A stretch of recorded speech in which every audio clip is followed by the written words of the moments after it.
Okay, so we've established our three really, really strong top tiers. What is it that the thread that runs through all of them in an effort here to try to kind of get an idea of what is it that's good, generally speaking, in Street Fighter 6? That if you wanted to make another character this good, this is what they would have to have.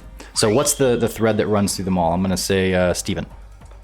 I think there's a lot, personally, but I think the thing that we kind of been talking about is what makes these three characters stand above the rest is the sum of all of their parts, right? Like, you have other characters like DJ or Jury and others that have some of these similarities, but they maybe the whole package doesn't work as well as it does for these three characters. So if we're trying to drill it down to something concise, I think that's probably the biggest thing we can kind of say there. It's the sum of all of their parts that works really well together, coupled with things like really good answers for their worst positions. I think that's another thing that's a very common thing between all of them. Like we were just talking about JP, if he's cornered and stuff and he hits that jab, he's going to get that space, and there's very low risk to do it.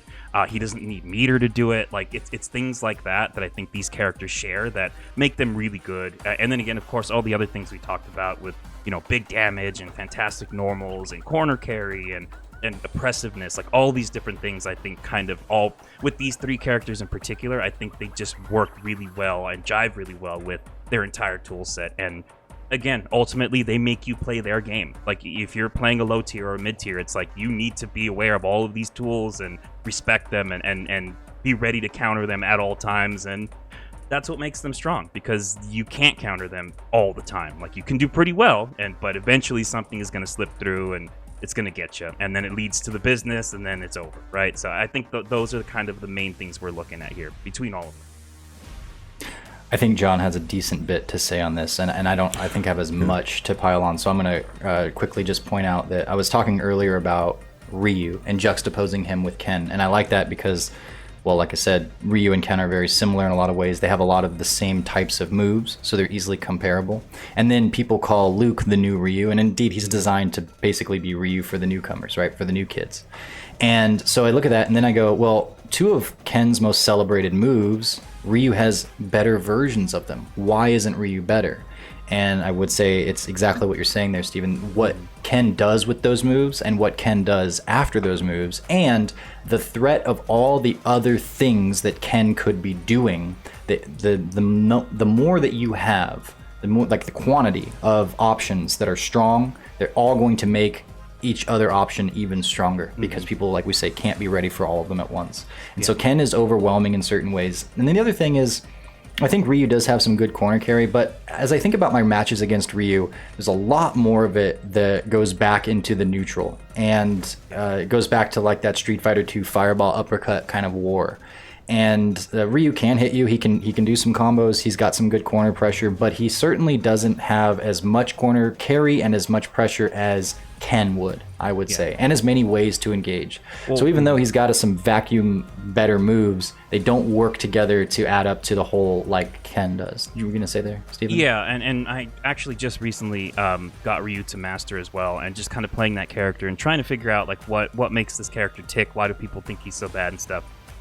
One of the things that I found with playing a high tier or a top tier versus like a low tier is that it feels like there's a ceiling that you hit with the lower tier characters and the mid tier characters, where it's like if you get past their best tools, they don't have anywhere else to go, because once you understand their best tools and you can shut those down, there's nothing really else to fall back on other than patience and really trying to play perfectly. And it's easy enough to consistently shut them down because they don't have enough other options. That's exactly right. So, yep. And if you play against Ken, it's like, okay, I've shut down Dragon Lash, I've shut down, Drive Rush, but here comes 100 other things. Here comes, running overhead. Here comes Jinrai kicks. Like, there's so many other things you can keep falling back on that by the time you try to get through all that stuff, you're already dead. It's like, well, okay. But the lower tiers and the mid tiers, it's like you shut down their main tools.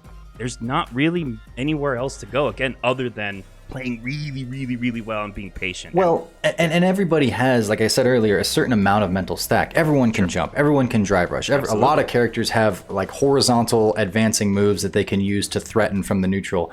And indeed, like we said, the balance in this game is pretty good. Any character can beat you. You know, like we're not surprised, and we're seeing more characters win tournaments and whatnot. So it's not that these characters are like a head and shoulders below necessarily, but they certainly are below these other ones, and that's the thing that we're getting at. But it's not to say that just because Ryu doesn't do what Ken does as well as Ken, that he's not a good character or not a character at all. It's just that this is what separates the absolute best from everyone else. You're also I seeing, personally very heavily disagree with these characters not being head and shoulders above the rest of the cast. These are hands down the best characters in the game. The results, the stats we're seeing, these characters are way better. You got Jury, you got Chun-Li, you got Guile, you got DJ. Not winning like these characters are.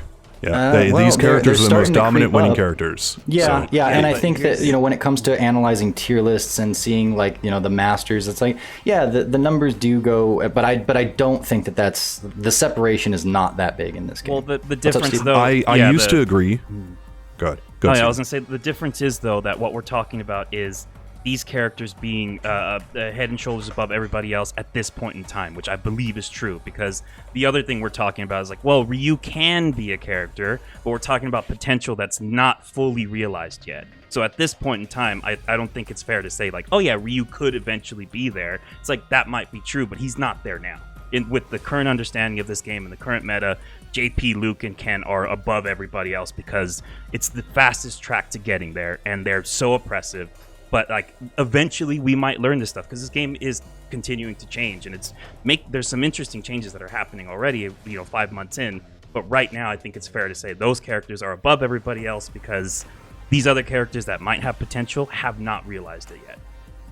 I disagree, but that's not exactly what we're talking about here. And this is just a matter of how big is the gap between top three and the rest, and fair enough. But John, what do you think the thread that runs through these best characters is? So beyond what you guys have said, which you guys have articulated very well, footsie buttons are extremely important in this game.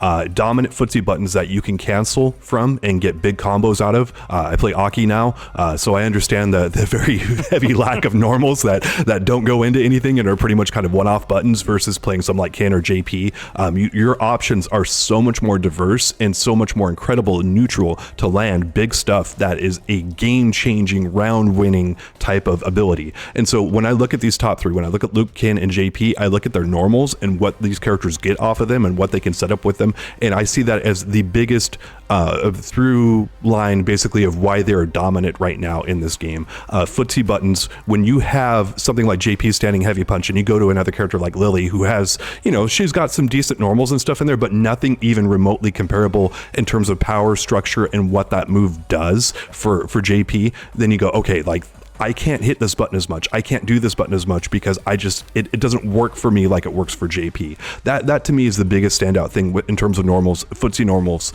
I think are just dominant in this game. Jury, for instance, has an amazing low forward, and that translates to a lot. Crouching medium kick, probably better than Ken's. I haven't put it under the microscope, but I think that tool she has, and she's got great damage, and she's got decent corner carry, just doesn't come together. Here's my question: What's her equivalent to Ken standing heavy punch then? And how about her equivalent to Luke's crouching medium punch?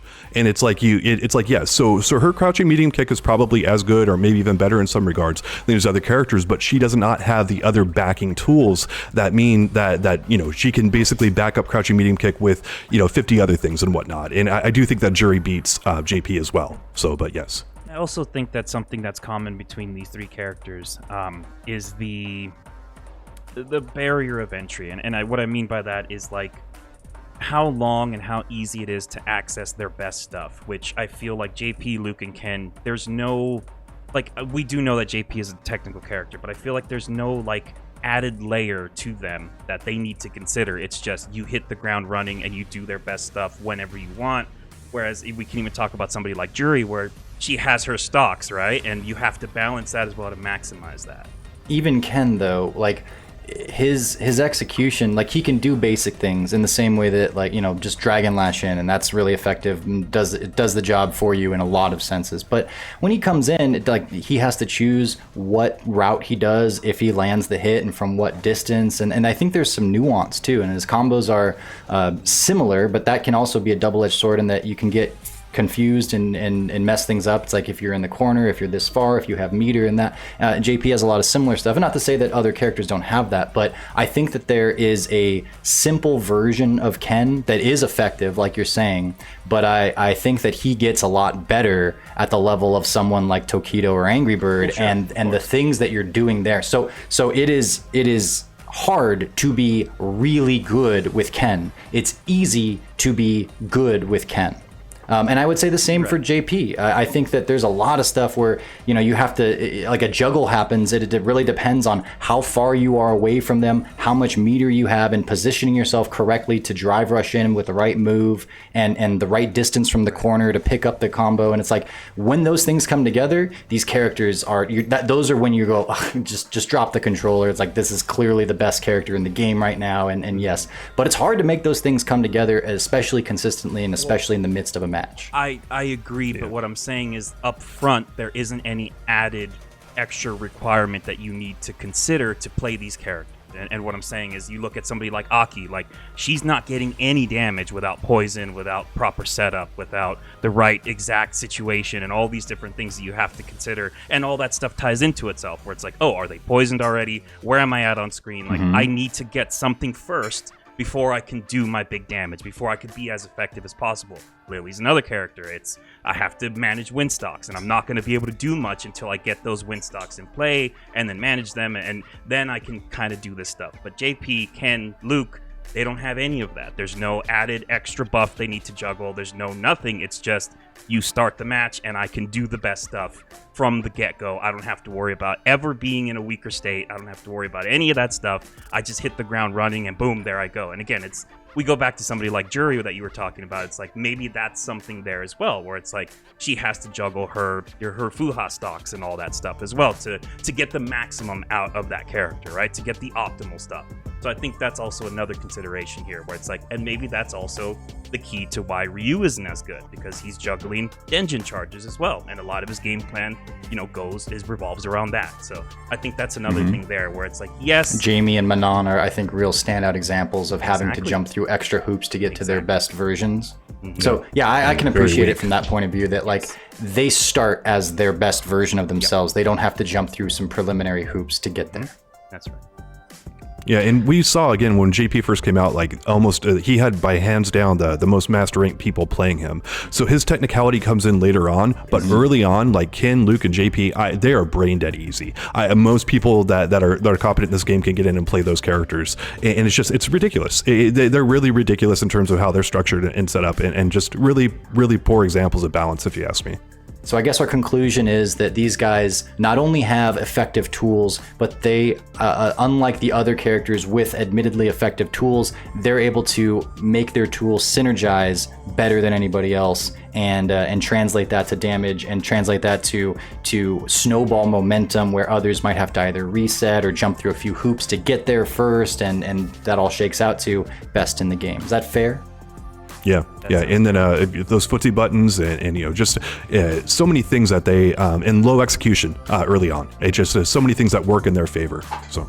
All right, well, guys, we're just three people to talk about this. We want to hear from you guys in the comments, and let us know if you agree with these three as the top, and if you agree, if there's anything else that runs through all three of them that we haven't mentioned here. It's like, why are these the best? What does it take to be the best in Street Fighter 6 specifically from what we've seen thus far? Want to make this more of a conversation than anything else with the FGC, so that by the time Capcom gets around to rebalancing this game, maybe they'll be a little bit more informed than they would otherwise. Well, if you like that clip from Talkin' Block, the whole episode is going to go up just a few days after this goes live, so it'll be here when it's ready.